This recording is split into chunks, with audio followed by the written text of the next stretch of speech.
என் மனைவியின் பெருந்தேவியின் கால்களில் உள்ளது. என்னால் நம்ப முடியாது கண்ணகி, என்னால் நம்ப முடியாது கண்ணகி அப்படின்னு யார் சொல்றா? உன்னை யார் நம்ப சொன்னது? வழக்குரைக்க வந்தவள் நான், குற்றவாளி நீ. என்னையே குற்றவாளி என்கிறாயா? இப்பொழுது நிரூபித்து காட்டுகிறேன். தேவி, மனைவி கூப்பிடுறார். தேவி, உன்னுடைய காசுகளை கழட்டு அப்படின்னு கழட்டி என்னுடைய சிலம்பில் பாண்டிய நாட்டின் பெருமை தானே உணர்த்தும் முத்துக்கள் உள்ளது. இவர் சொல்றார். உள்ள ஜல சத்தம் கேட்கும் இருக்கும். இல்ல சிலம்பு அதுக்குள்ள என்ன இருக்குது? முத்துக்கள் இருக்கிறது. அது ஜல் சத்தம் கேட்கும். இதில் முத்துக்கள் உள்ளது. பாண்டிய நாட்டின் பெருமை தானே உணர்த்தும் முத்துக்கள் உள்ளது அப்படின்னு சொல்றாரு. உடனே இவர் சொல்றார், என்னுடைய சிலம்பில் மாணிக்க பரல்கள் உள்ளன, மாணிக்க பரல்கள் உள்ளன அப்படின்னு சொல்றார்.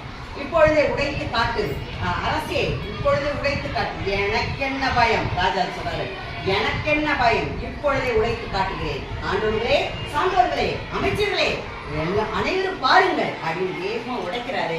உடைச்ச உடனே அந்த முத்து வந்து போகுது. முத்து தான் போகுது. ஃபர்ஸ்ட் இதுல வந்து முத்து வெளியே அப்படியே போகுது. முத்து போனோடனே பாருங்க எல்லாரும், பாருங்கள் பாருங்கள் பாருங்கள் கண்ணுக்கு நீ பார், முத்துக்கள், கொட்டை முத்துக்கள்.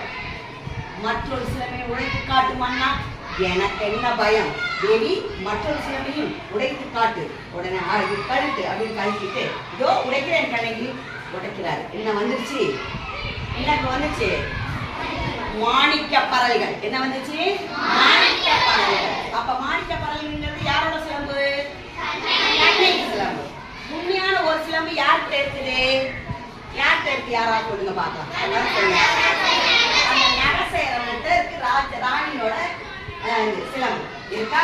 இப்ப சிலம்பு வந்து இந்த கண்ணகியோட சிலம்பு ஒண்ணு இருக்கு. உடைச்சோடனே மாணிக்க பரல்கள் அப்படிங்கிறார். ஆம் மன்னா, நான் உடைத்து காட்டுகிறேன் அப்படின்னு உடைச்சிட்டு அவ்வாறு மாணிக்க பரல்கள் அப்படின்னு சொல்லிட்டு ஓமா பேசுறாரு. பார் மன்னா, பார், நன்றாக பார். மாணிக்க பரல்கள் அல்ல மன்னா, மாணிக்க பரல்கள் அல்ல. என் கணவனின் உயிர் துளிகள், ரத்த துளிகள், தர்ம தேவதையின் கண்ணீர் துளிகள். ஆணை சேனை என 1000 படைகள் வந்தாலும் அண்ணாந்து பார்க்கும் உன் வீரம் எங்கே? வீரம் எங்கே? எங்கே? எங்கே? தலை முடித்து அழுகிறாயா? அழு அழு. என்னை காலமெல்லாம் மழவைத்த மன்னவனே அழு அப்படின்னு கண்ணை கேட்டு சொல்றவர். என்னை காலமெல்லாம் அழவைத்த மன்னவனே அழு அழு, நன்றாக அழு. என்னை பார்த்து உன்மேல் தவறுகள் வராமல் இருக்க என்னை பார்த்து 1000 கேள்விகள் கேட்டாயே, அதில் ஒற்றை கேள்வி என் கணவனை பார்த்து நீ கேட்டிருந்தால் இன்று என் கணவன் இதோடு இருந்திருக்காரே. நான் சொல்ற வார்த்தைகள் உங்களுக்கு புரியுதா? நீ ஏன்னா ராஜா கேட்கவே இல்லை. யார் கேட்கல? கணவனை கேட்கல. போனவனை கேட்டாங்களா? கேட்கல.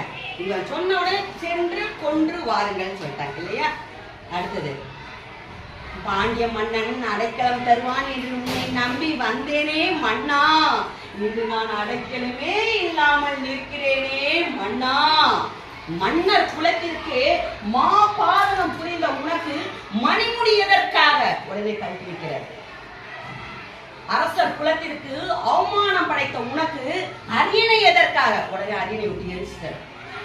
வேந்தர் குலத்திற்கு, ராஜா, வேந்தர்னா ராஜா, அரச குலம், வேந்தர் குலத்திற்கு வேதனை படைத்த உனக்கு வெண் கொற்ற குடை, இது கொலை வைப்பாங்க, வெண் கொற்ற குடை எதற்காக? எதற்காக?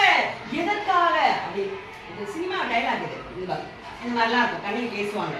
உடனே அதை கீழே அப்படியே தள்ளிட்டு, அம்மா தாயே தமிழகமே என்னை மன்னித்து விடு. நான் அறியாமல் நான் உன் கணவனை கொன்ற நானே கள்வன் கள்வன் கள்வன் அப்படின்னு விழுந்து செத்து போயிடுறாரு. செத்து போனோடனே அப்படியுமே அந்த கண்ணகிக்கு யாத்திரம் அடங்கல. ஏன்னா தம் கணவன் மேல தப்பே இல்லை, இருந்தாலும் கணவன் கொண்டுட்டாங்களே அப்படின்னு சொல்லிட்டு அழியட்டும்